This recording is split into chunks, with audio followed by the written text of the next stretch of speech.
Stomach छोटं झालेला फायदा काय? जे ब्लड इथं असायला पाहिजे ते इथं जातं ना.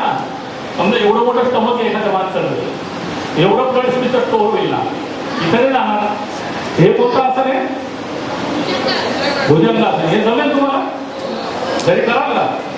ठीक आहे. आता पुढचं हे नंतर घेऊ आपण. सिंगल. हे कोणतं आहे? पद्मासनाचे फायदे काय? कॉन्सन्ट्रेशन. मग मला एक सांगा, नुसतं मांडी घालून बसणे, नुसतं मांडी घालून बसणे आणि पद्मासन याच्यात काय फरक आहे? इथं काय केलेलं आहे?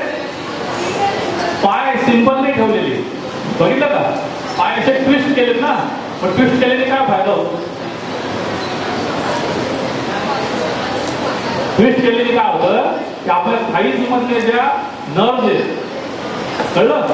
नर्वस सेंटर मधले जे नर्व्ह आहेत त्या स्ट्रेच होतात. काय होतात? स्ट्रेच होतात. आणि स्ट्रेच झाल्याने काय होतं? तुमचा अलर्टनेस वाढतो, कॉन्सन्ट्रेशन वाढतो. आणि ब्रेन मध्ये ज्या नर्व्ह आहेत बारीक बारीक त्याला न्यूरॉन्स म्हणतात. काय म्हणतात? न्यूरॉन्स. ऐकू ना? न्यूरॉन्स ऐकू नये. आणि न्यूरॉन्स मध्ये जे कनेक्शन असतात त्याला काय म्हणतात? त्याला मोटर्स म्हणतात. मोटर्स. कळलं का? तर जितके कनेक्शन जास्त तेवढा तो मुलगा हुशार असतो. माहिती का? किंवा मुलगी. जितके कनेक्शन जास्त तेवढं. म्हणजे कनेक्शन कसं वाढवायचे आपण? पद्मासन करू. आता पुढचं पण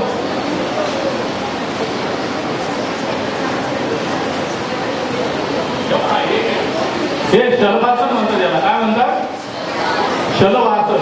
कळलं? हे जे आसन आहे ना, ह्याच्यामध्ये परत काय होतं बघा, परत पोटाला ताण पडतो आणि पायामधलं रक्त आहे ना, पायातलं आणि मांडीतलं ते कुठे जातं? ब्रेनकडे जातं. मग ब्रेनकडे गेल्याने काय होतं? ब्रेन ऍक्टिव्ह होतो. ब्रेन मध्ये जे न्यूरॉन्स आहेत ते काम चांगलं करतात आणि मग तुमचं कॉन्सन्ट्रेशन होतं. बरोबर?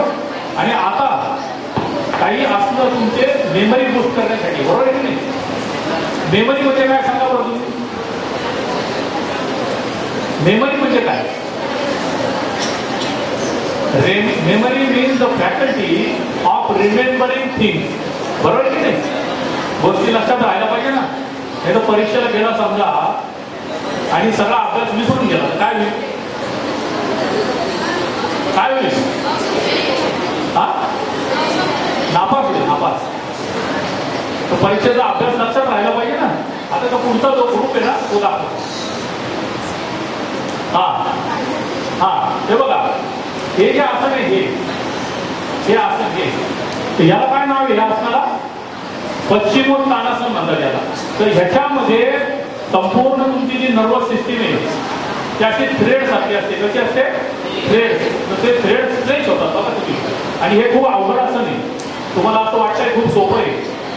तर ते आसन कसं केलं जातं की आपलं जे कपाळ आहे ना ते गुडघ्यामध्ये टाकायचं आहे. इथं नका करू तुम्ही, घरी करा. इथे नका करू कारण खुर्चीमध्ये जमणार नाही ते. हे पश्चिमोत्तानासन आहे. त्यानंतर हे कोणतं आहे? हलासन. हा, हे हल म्हणजे काय? हल म्हणजे काय? हल म्हणजे शेतामधलं नांगर. ते तसं दिसतं ना, आपल्या बॉडीचा शेप बघा असं दिसतो नांगरचा. त्याला हलासन म्हणतात. बरोबर? त्याच्यानंतर मग एक इकडे सर्वांगासन आहे बघा. हे सर्वांगासन जे ना ते नंबर 2 आसन मानलं जातं. किती? नंबर 1 कोणतं आहे? नंबर 1 शीर्षासन. शीर्षासन म्हणजे खाली डोकं. पण मी इथं का दाखवलं नाही ते? कारण ते कोणी करायचं नाही. ज्याला प्रॅक्टिस आहे तेच करायचं. नाही तर काय होईल सांगा बरं तुम्ही? मान नाही दुखणार. मान नाही दुखणार. तुम्ही जर उलटे झालं समजा तर संपूर्ण ब्लड कुठे नाही? खाली. आणि जे बारीक बारीक बारीक there are some thread like neurons. Thread like हा तर ब्रेक होतील. रिस्की की नाही? त्याच्यामुळे ते त्याच्यासाठी गायडन्स पाहिजे.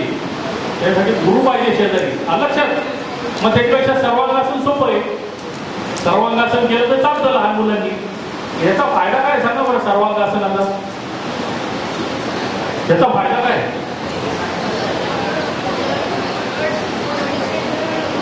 समजा ही बाटली आहे, मी अशी उलटी केली तर काय होईल? कशामुळे खाली येतं ते? परफेक्ट. ग्रॅव्हिटीने खाली येतं की नाही? मग ग्रॅव्हिटीने खाली आल्याचा फायदा काय? पहिल्यांदा काय होईल की आपलं जे इम्प्युअर ब्लड असतं, इम्प्युअर, ते कोणत्या कलरचं असतं? ब्ल्यू कलरचं. आणि ऑक्सिजनेटेड ब्लड जे असतं ते कोणत्या कलरचं असतं? Red colour. तर खराब ब्लडचा कलर रेड नाही. कोणता कलर आहे? क्रिम्सन. क्रिम्सन म्हणायचं काय, पण रेड म्हटलं तरी चालेल, बरोबर. पण रिअल कलर कोणता आहे? क्रिम्सन. आणि ब्लडला कलर कशामुळे येतो रेड? परफेक्ट. मुलं हुशार बरं का मॅडम गेल्या का मॅडम? मुलं हुशार हिमोग्लोबिनमुळे होतो, बरोबर. आणि हिमोग्लोबिन काय पकडतं आपल्या बॉडीमधलं? आयर्न पकडतं. काय पकडतं? आयर्न. त्याच्यामुळे तुम्ही बघा की ज्याला आयर्न डेफिशियन्सी असते तो चक्कर खाली पडतो, हिमोग्लोबिन कमी होतो, म्हणजे आयर्न कमी होतं. मग आयर्न कसं वाढवायचं? कसं वाढवायचं? आपण असं लोखंड तर खाऊ शकत नाही ना. असं लोखंडाचे टॅबलेट्स मिळतात का कुठं खायला? मग कसं वाढवायचं? आठवड्यातून 3 दिवस, आठवड्यातून 3 दिवस काय खायचं?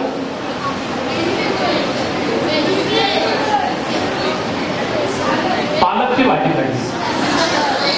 अरे आवडत नाही ना पालेभाजी, आवडत नाही. स्पिनाच म्हणतात, काय म्हणतात? स्पिनाच. तर आठवड्यातून आता 3 दिवस कंपल्सरी काय खायचं आता? तर हे ब्लड कुठे येतं? खाली येतं. खाली आल्यावर काय होतं? ब्रेनला मिळतं. आणि ब्रेनला काय मिळतं? कारण मध्ये हार्ट आहे, बघितलं. तर हार्टमुळे काय होतं? ऑक्सिजन मिक्स होतं.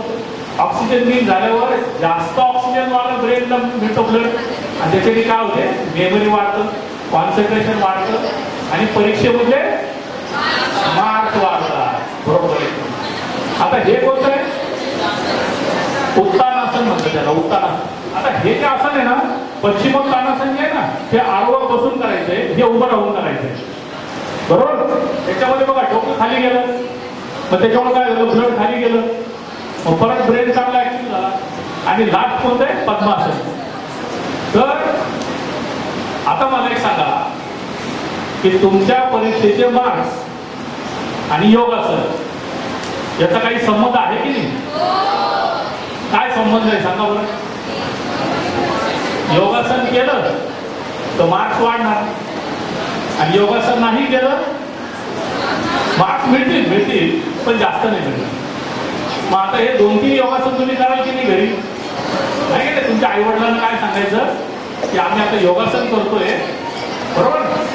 आणि असं कोणतं अवघड योगासन करू नका की त्याच्यामध्ये तुमचे हातपाय अडकून बसतील आणि परत बाहेरच निघणार नाही. तुम्ही कुली पिक्चर पाहिलं का? कुली, अमिताभ बच्चनचा. त्याच्यामध्ये तो अडकून बसतो का नाही योगासनामध्ये? तर तसं काही करू नका, बरोबर. बरं, मला एक आणखीन एक सांगा की आपले जे परीक्षेचे मार्क्स असतात ते कशावर अवलंबून असतात? हार्टवरती का ब्रेनवरती? ब्रेनवरती.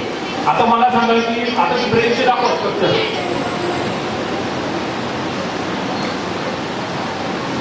हा, आता मला सांगा हे जे आहे त्याच्यावरती मेमरीचं सेंटर कोणतं आहे? मेमरी. मला कलर सांगा, कलर. परफेक्ट. म्हणजे कुठे आलं ते? इथं दाखवा, हात लावून तुम्हाला.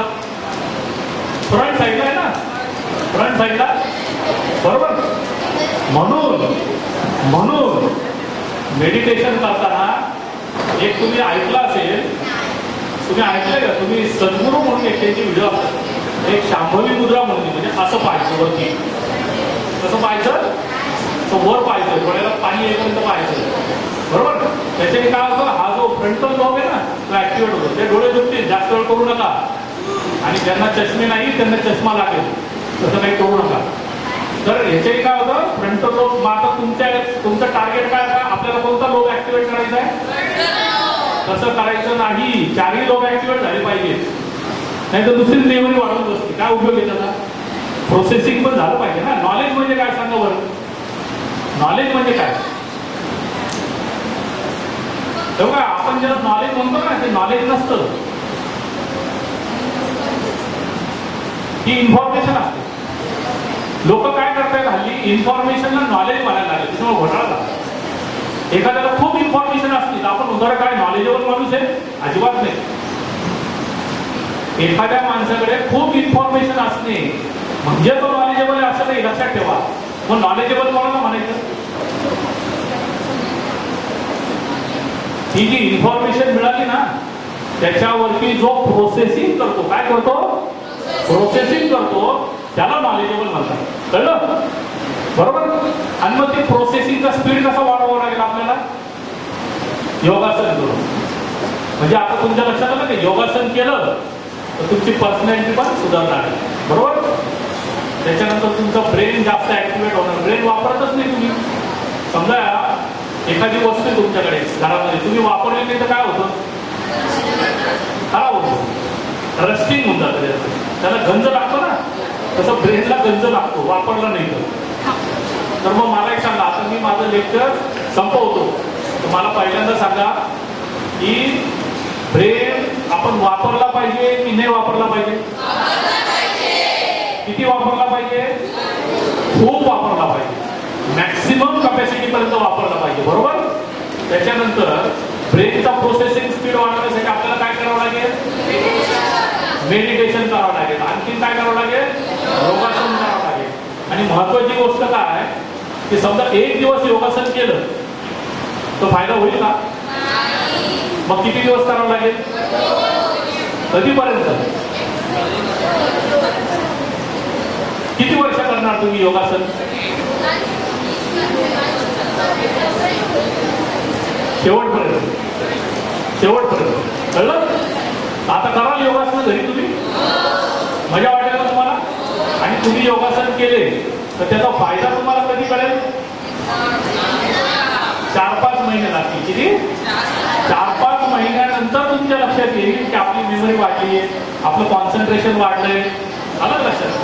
असं नाही ते की एक सर्वांगासन केलं काय की वाढली मेमरी, तसं नाहीये. आणि मग आता योगासन करायचं तुमच्या लक्षात राहिलं पाहिजे ना. हेच मेमरीत बसलं नाही तर काय करणार? तर तुम्ही हेच विसरून जा, लेक्चर विसरून जा. बरोबर आहे की नाही माझं? मग माझं लेक्चर लक्षात ठेवण्यासाठी काय करणार तुम्ही? ती ब्रेनची फिगर लक्षात ठेवायची. बरोबर. मग तुमच्या लक्षात येईल की आपल्याला कोणीतरी काहीतरी लेक्चर दिलं होतं आणि आपल्याला ब्रेन काय करायचा? ऍक्टिव्हेट करायचा. आणि हा ब्रेन ऍक्टिव्हेट झाला तर काय फायदा होईल सांगा बरं?